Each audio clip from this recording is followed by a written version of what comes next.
Hello and welcome to Bristol Sport TV. Well, as the country enters its fourth week of lockdown, as we continue to battle against the spread of coronavirus, each week we're bringing you news from across our sporting group to give you a glimpse of how our players, our coaches and our staff are coping with life under lockdown. Well, this week I'm pleased to say that the Managing Director of Ashton Stadium and Director of Bristol Sport, Mark Kelly, joins me. And well, this Friday, it seems incredible, 4 weeks to the day since we officially closed Ashton Stadium. Yeah, bizarre time, really. A build up 2 weeks before that, as we were watching the news and seeing what the rest of the sporting and sort of event centres internationally and nationally were reacting.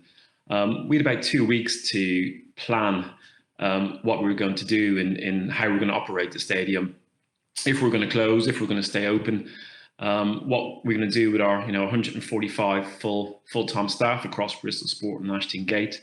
And really, it was such a fluid, not just for us, for every business and in the world. Really, it was really, really fluid time, crazy times.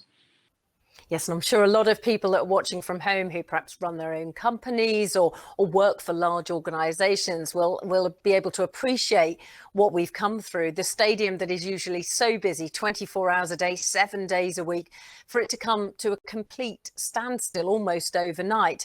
And you can perhaps give us some insight into the logistics that went behind being able to transfer staff where possible to work from home.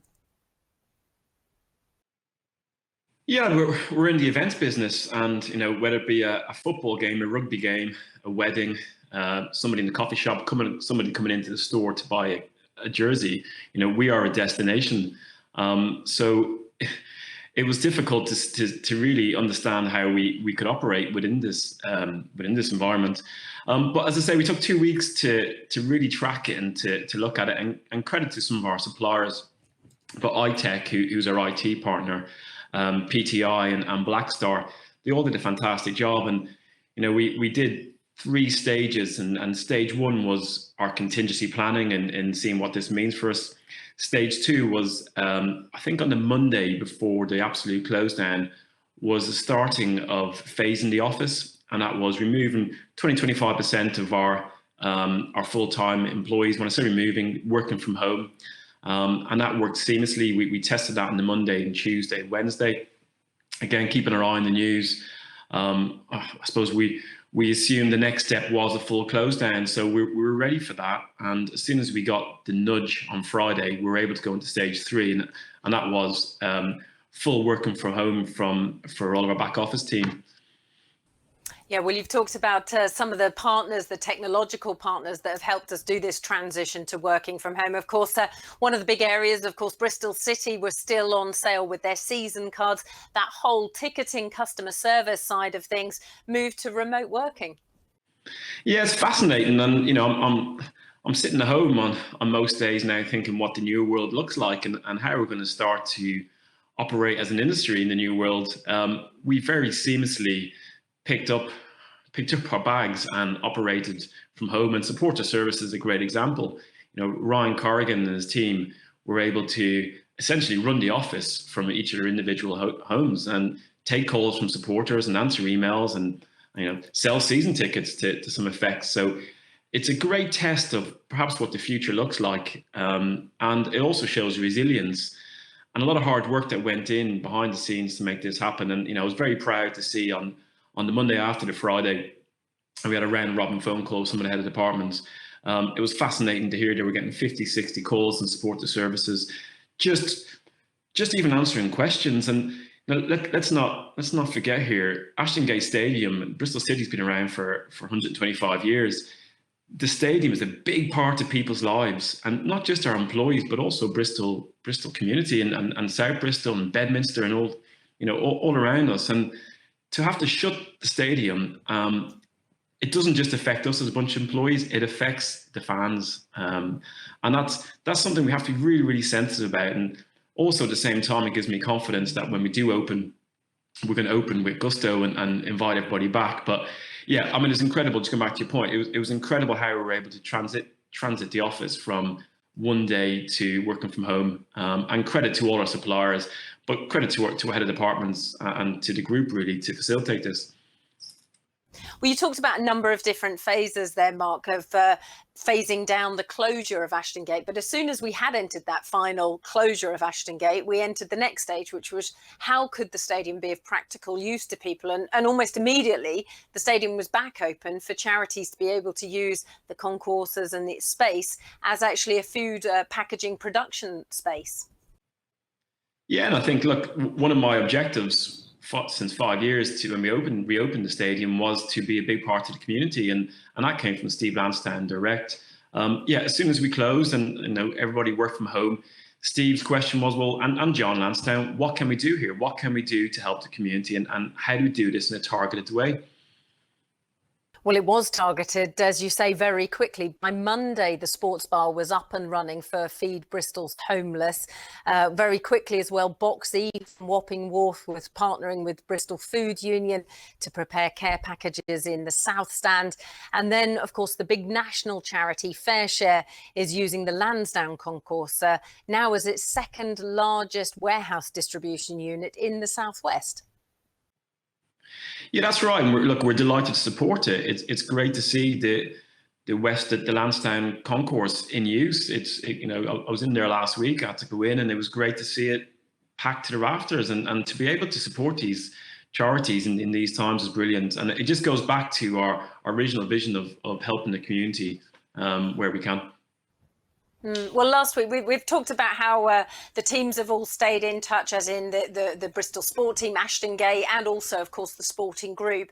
And last week, I know that there was a conference call with all of the charities as well, our Robbins Foundation, our Bears Foundation, Bristol Sport Foundation, coming together because they were very acutely aware that we were in the Easter holidays, and actually a number of school children that would normally have received meals suddenly weren't receiving meals. And they all came together and said, right, how can we help? And I think Chef George got involved as well.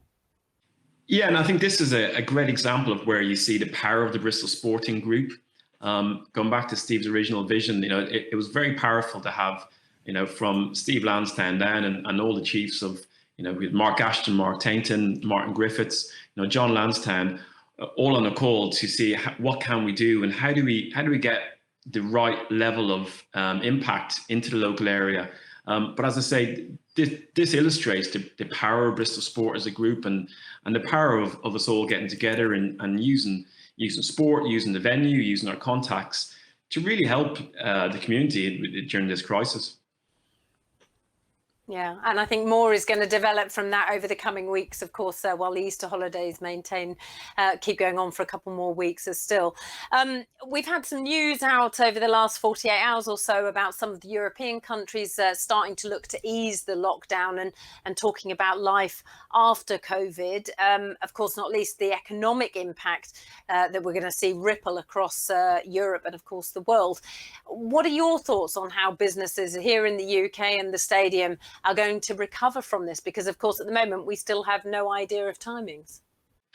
No, we don't. And look, it's very, very fluid. We're 4 weeks into this, so nobody really knows. I think from my point of view, and if I put my event hat on, I think it's so important that we as leaders in the event industry, whether it be sport, concerts, just general events, show confidence. We're all experiencing a very unique time in our life where we're sat at home and we're self-isolating with family. I feel personally there's going to be a huge desire for the need to be able to mix again and get back into entertainment and just to be around people. I think it's so important. If you look at the amount of jobs we have created in the South Bristol and Ashton Gate, we've got over 600 employees. It's so important to those employees, and we have responsibility to Bristol to be able to be the leaders in this and to really lead from the front, and of course follow the signs and of course follow the advice. But we should be all working together, myself, the hoteliers, the council.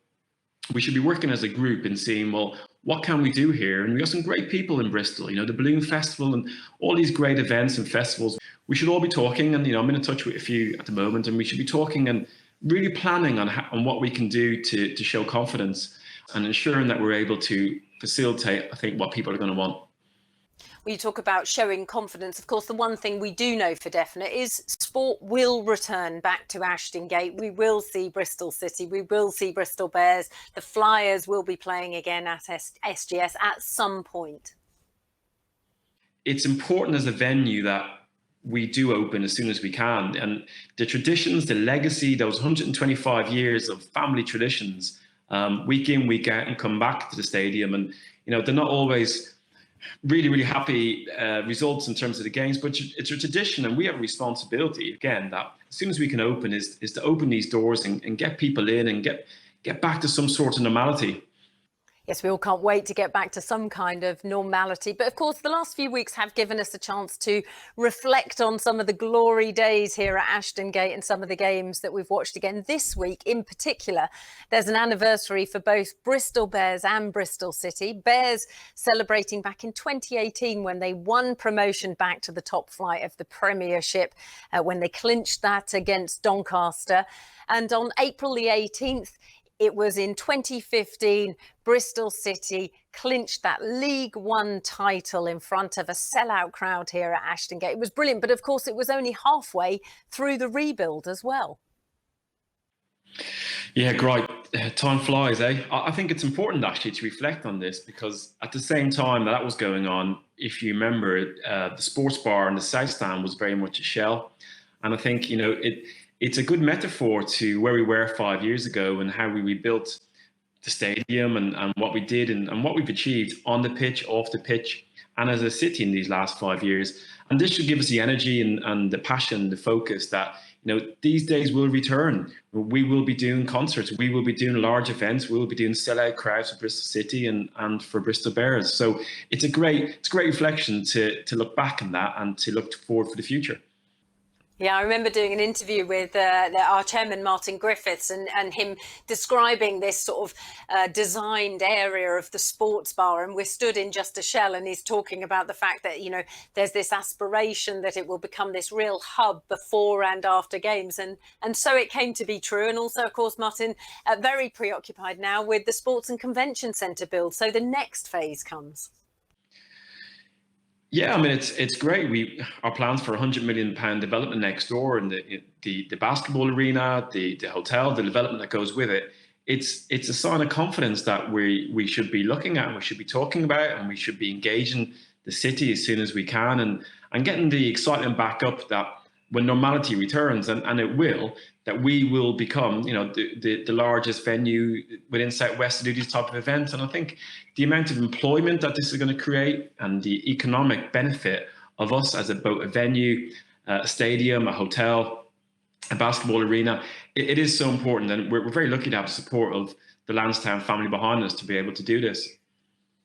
Yeah, well, you talk about confidence. Of course, last week came the news that the YTL Arena to the north of Bristol was going full steam ahead. And of course, that does give everyone a bit of confidence, doesn't it? With that to the north of the city and R1 to the south of the city, it does show that Bristol is going to be open for business once we can be. Yeah, and I think if you reflect back on last summer, we did 4 concerts, we did 4 sellout concerts, 100,000 plus people over 4 days. Bristol thrives on these type of events, and we all have to travel to Cardiff and to Birmingham and Southampton. If it's not the summer and if it's not at Ashton Gate, well, where else are you going to go and watch a large concert? And fair play to YTL, they've got it. They've got 13,500 people in the arena, and wish them the best of luck. And it's great confidence for the city to be able to get permission to do that. And I think it'll connect very well with us, in terms of what we're doing at Ashton Gate. So, yeah, well done to them. You talk about the summer series of concerts last summer. Of course, much was made of the quick sellout of the Killers concert to be held at Ashton Gate on June the 9th. Of course, tremendously difficult to say if that will still go ahead. All of us hope that it will be. But of course, lots of acts looking to book for the following year. Yeah, we're in constant talks with our promoters. We have to follow the advice of the medical science and the government. And June the 9th is still a bit away. Look, for now we don't know is the answer. We'd like to be able to do it, but we have to make sure that we can do it in a safe environment. And again, we'll follow the advice on that. However, I think we need to show confidence again for next summer. And I'm happy to tell you we've got a few dates blocked off next year for a number of concerts. Concerts will return. We will return maybe a year later than what we wanted to be, but we'll return. And what a great thing to look forward to over the next 9, 10, 11 months. Indeed it will. That and the building of the Sports and Convention Centre too. Much to look forward to over the next few years. Mark, stay safe, stay well. Thanks very much for joining us.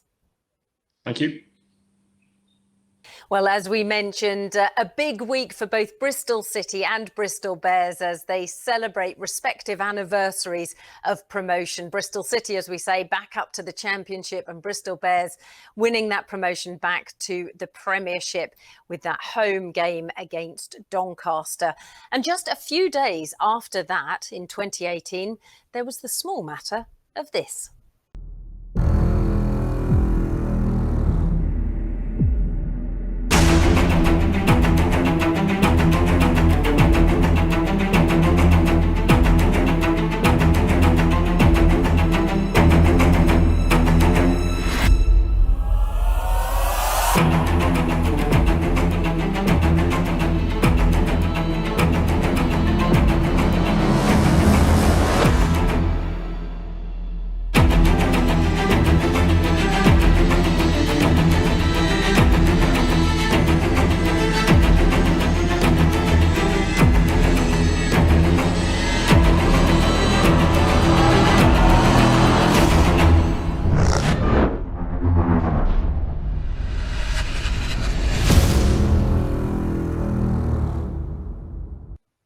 I cannot believe that it was 2 years ago on Thursday that the Bears roared into life. Well, all of our sporting group and the stadium have come so far in the last 5 years. I'm sure none of us can wait until our sports teams get back to business as usual in creating those incredible moments for our fans and with our fans back here on home ground. On that note, that's it from me.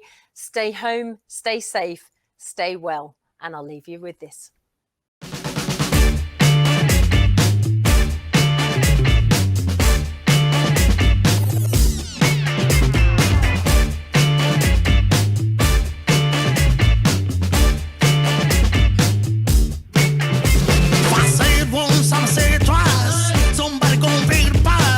What an end to Bristol's first game at Ashton Gate.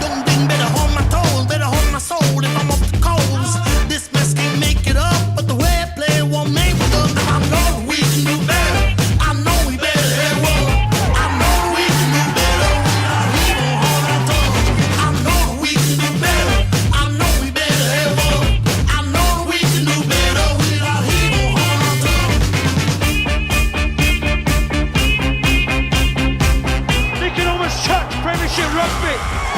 Phillips scores, and Bristol are in the Premiership. Can we make a difference? Can we take the head from the beast that insists that we all different? Can we make it better? Can we make a difference? Can we make it better? Still life in this perhaps for Bristol City.